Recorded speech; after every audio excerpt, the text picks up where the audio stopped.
Sir నమస్తే అండి. నమస్తే అమ్మా. బీసీ అయినంత మాత్రాన, మహిళ అయినంత మాత్రాన ఆమె ఏం మాట్లాడినా బాగానే ఉంటుందా? మొన్న చేసినటువంటి వ్యాఖ్యలను ఎట్లా చూస్తారు? అంటే ఒక మహిళగా కూడా, ఒక సీనియర్ మంత్రిగా కూడా ఆమె అటువంటి వ్యాఖ్యలు చేయకూడదు. బీసీలకు ఆ సంస్కృతి లేదమ్మా. బీసీలలో తిట్టులో కూడా ఒక ఆప్యాయత ఉంటుంది. కోపంతో తిడతారు కానీ అవతల వాడిని అవమానించాలని తిట్టారు. ఇంకోటి ఏంటంటే కోపం వచ్చినప్పుడు ఎక్కడో ఒకడ అవుట్బర్స్ట్ అవుతారు. కానీ ఆ తిట్టు వాళ్ళకే వర్తించేటట్టు ఉంటుంది. ఆ తిట్టుతో ఇంకో మూడో వ్యక్తులను బదారికి ఇచ్చే విధంగా ఉండదు. అది బీసీల సంస్కృతి కాదు. మరి ఎందుకు వచ్చిందో ఆమెకు ఆలోచన, ఆ రకంగా మాట్లాడాలని ఏ కోపంతో అట్లా మాట్లాడిందో తెలియదు. బట్ ఆమె చేసింది పెద్ద బ్లండర్. నేనైతే మొట్టమొదటి నిమిషంలోనే చెప్పాను, దీనికి క్షమాపణలు పరిష్కారం కాదు. ఇవాళ ఈ నోరు జారింది, రేపు పోయి క్షమాపణ చెప్తుంది. క్షమాపణలు కూడా సహించాల్సింది కాదు. ఆమెను బర్తరఫ్ చేయాలి. ఇంకొకరికి ఎవరికైనా నోరు జారే క్షణంలో కొండా సురేఖ గుర్తుకు రావాలి.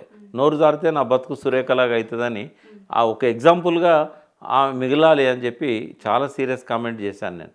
బట్ ఇప్పటికి కూడా నేను అదే డిమాండ్ చేస్తున్నా. నేను బీసీఏ, వరంగల్ జిల్లానే నాది కూడా. ఆ కుటుంబంతో సన్నిహిత సంబంధాలన్న వ్యక్తినే. ఆమె హస్బెండ్ నాకు రిలేటివే. అయినా కూడా ఎట్టి పరిస్థితుల్లో టాలరేట్ చేయడానికి లేదు. కోపం తగ్గాలంటే కనీసం ఆమె అవమానించిన వ్యక్తుల దగ్గర పోయి క్షమాపణలు పర్సనల్గా చెప్పాలి. సమంత్ ఇంటికి పోవాలి, నాగార్జున ఇంటికి పోవాలి, బహిరంగంగా కేటీఆర్ గారిని రచ్చగిచ్చినందుకు క్షమాపణలు చెప్పాలి. బట్ ఇదేం చేయకుండా అఫెన్సివ్గా వాళ్ళ మీదనే కేసులు వేయాలి అన్న ఆలోచన ఏ లాయర్ ఇచ్చిండో కానీ అది వాంఛనీయం కాదు. ఇంకా దీన్ని పెంచుకుంటే సురేఖకు అది నష్టం కలిగిస్తుంది. ఇవాళ బర్తరఫ్ చేయకపోయినా కూడా ఈ టర్మ్లో ఆమె 5 ఏళ్ళు అయితే మంత్రిగా ఉంటుందని నేను అనుకోవట్లేదు. ఆమె చేసిన ఆ తప్పు అనేది, దాని తప్పు కంటే కూడా, పొరపాటు అనే దానికంటే కూడా ఇంకేదన్నా వర్డ్ ఉంటే బాగుండు అనిపిస్తుంది డిక్షనరీలో. ఈ పదాలు సరిపోవమ్మ దానికి. ఇప్పుడు బూతు మాట్లాడినా క్షమించవచ్చు, కోపంతో మాట్లాడతారు, అన్పార్లమెంటరీ లాంగ్వేజ్ కూడా మాట్లాడతారు, అసెంబ్లీ లోపల కూడా మాట్లాడిన సందర్భాలున్నాయి. వాటికి ఇంత సీరియస్నెస్ లేదు.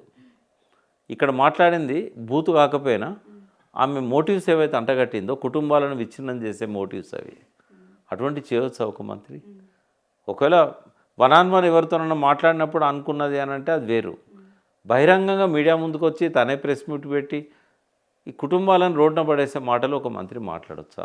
అందులో మహిళల్ని, గౌరవప్రదమైన కుటుంబాలను, ఇవాళ అటు పక్కన అక్కినేని నాగేశ్వరరావు దగ్గర నుంచి నాగ చైతన్య దాకా పరువున్న కుటుంబం అది. సినిమా హీరోయిన్లలోనే ఎవరికి లేనంత హుందాతనం ఉన్న సమంత. కుటుంబానికి మచ్చలేదు, సమంతకు మచ్చలేదు. రాదన్న తెలంగాణను సాధించి నిజంగానే ఒక గొప్ప వ్యక్తిగా చరిత్రలో మిగిలిన కేసీఆర్ కుటుంబాన్ని అందులోకి లాగింది. దీనివల్ల ఈ గ్రావిటీ ఎక్కువ పెరిగింది. ఈమె మాట్లాడిన మాటలు ఇవాళ ఏ ఒక్కరు సహించలేకపోవడానికి కారణం ఏంటంటే, సరే పరిపాలన విషయంలో కొంత కేసీఆర్ గారి మీద కోపం ఉన్నా కూడా అభివృద్ధి విషయంలో ఎవరికి లేదు. సంక్షేమం, అభివృద్ధి అనేది 2 కళ్ళలాగా మంచిగా చూసిండు ఆయన. ఎలక్షన్లలో కూడా ఆ చర్చనీయాంశం కాలే. వ్యక్తిగత విషయాల మీద అబద్ధాలు చెప్పి, లేనిది ఉన్నట్టుగా నమ్మింపజేసి, అవినీతి ఆరోపణలు వాళ్ళ మీద పెట్టి, ఏది ప్రూవ్ కాకపోయినా కూడా 1,00,000 కోట్లు తినడం చెప్పి, ఈ అబద్ధాల సోషల్ మీడియా ప్రచారాన్ని ఎక్కువ చేసి కాంగ్రెస్ పార్టీ లబ్ధి పొందింది. కానీ వ్యక్తిగతంగా చూసినప్పుడు ఆ కుటుంబం మీద మచ్చలేదు. ఈ మచ్చలేని కుటుంబాలను రచ్చకిడ్చిన కొండా సురేఖను ప్రజలు క్షమించరు. ఆమె గ్రావిటీ తగ్గించాలి దీని సీరియస్నెస్ అనుకుంటే వ్యక్తిగతంగా వాళ్ళ ఇంటికి వెళ్ళి వాళ్ళకి క్షమాపణలు చెప్పాలి. మళ్ళీ నేను కోర్టుకు పోతా, నేను ఉల్టా కేసులు ఇస్తా అనుకుంటే మాత్రం అది ఇంకా రాబోయే రోజుల్లో ఆమె పతనానికి దారితీస్తుంది. బీసీ మహిళనంత మాత్రాన మాలాంటి బీసీలం ఎవరం కూడా ఆమె మాట్లాడిన మాటలను వెనకేసుకురాము, సమర్థించాము. ఎవరన్నా బీసీ సంఘాల నాయకులు ఆమెతో ఏదన్నా ఆశించి ఆర్థిక ప్రయోజనాల కోసమో ఇంకే దానికోసమో ఆమెను వెనకేసుకొస్తే మాత్రం వాళ్ళు కూడా ఆమెతో పాటే పలచనైపోతారు తప్ప ప్రతి బీసీ దీన్ని వ్యతిరేకించాల్సిందే. బీసీల ఆత్మగౌరవానికి సంబంధించిన సమస్య. మనకు ఒక గర్వకారణమైన మంత్రి అని చెప్పుకున్న ఆమె ఇంత దిగజారి మాట్లాడితే ఆమెను మనం వెనుకోసుకొస్తే మన బీసీల పరువు కూడా పోద్దని నేను వాళ్ళకు వార్నింగ్ ఇస్తున్నాను. అంటే ఇంత జరుగుతున్నా కూడా ప్రభుత్వం అంటే ఆమె మీద చర్యలు తీసుకోవాలని చాలామంది మాట్లాడుతున్నప్పటికీ ప్రభుత్వం నుంచి కానీ సీఎం రేవంత్ రెడ్డి గారు కానీ ఈ విషయం పైన ఇప్పటివరకు స్పందించకపోవడాన్ని ఎట్లా చూస్తారు? అంటే నేనేమంటున్నా అంటే రెండు ఆలోచనలు ఉన్నాయి. ఒకటేమో రేవంత్ రెడ్డి ఈమెతో మాట్లాడిచ్చాడా ఇష్యూస్ని డైవర్ట్ చేయడానికి. ఇది సెన్సేషన్ అయింది కదా, ఇప్పుడు 4 రోజుల నుంచి మీడియాలో ఇదే అన్నిటి పక్కకు తోసి ఇదే డామినేట్ అయింది కదా. ఒకటేమో రైతు బంధు ఇవ్వకపోవడం, రెండవది రైతు రుణమాఫీ సరిగా చేయకపోవడం, ఆ రూరల్ ప్రజల దృష్టినంతా కూడా అటెన్షన్ అంతా డైవర్ట్ చేయడం అనేది ఒకటి. రెండవది హైడ్రాకి ఎదురు దెబ్బ తగిలింది హైకోర్టులో. జస్టిస్ లక్ష్మణ్ అడిగిన ప్రశ్నలకు సమాధానాలు చెప్పలేని స్థితిలో రంగనాథ్ గారు కానీ ఆ అడ్మినిస్ట్రేషన్ కానీ ఉంది. ఈ అపప్రద నుంచి తప్పించుకోవడానికి కొండా సురేఖను టార్గెట్ చేసిండు అనేది కూడా ఒకటి ఉంది. రెండవది ఏంటంటే, ఒకవేళ ఆమె నోరు జారింది అనుకుందాం, ఏ ధైర్యం ఆమెకు వచ్చింది?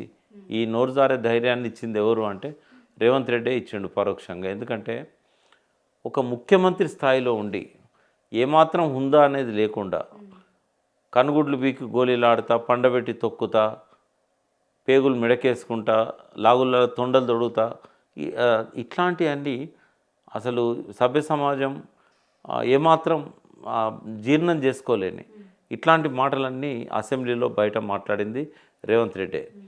మరి నిజంగానే సురేఖను ఆయన అనగలిగే ఆ ఫేస్ వాల్యూ ఉందా ఆయనకి? ఎందుకంటాడు? ఎందుకంటే ఆయన నేచరే అది కదా, యథా రాజా తదా ప్రజ అంటాం. లీడర్ ఆఫ్ ది హౌసే అట్లా మాట్లాడినప్పుడు ఆయన క్యాబినెట్లో ఒక మంత్రి కదా, ఆమె కూడా అట్లే మాట్లాడుతుంది.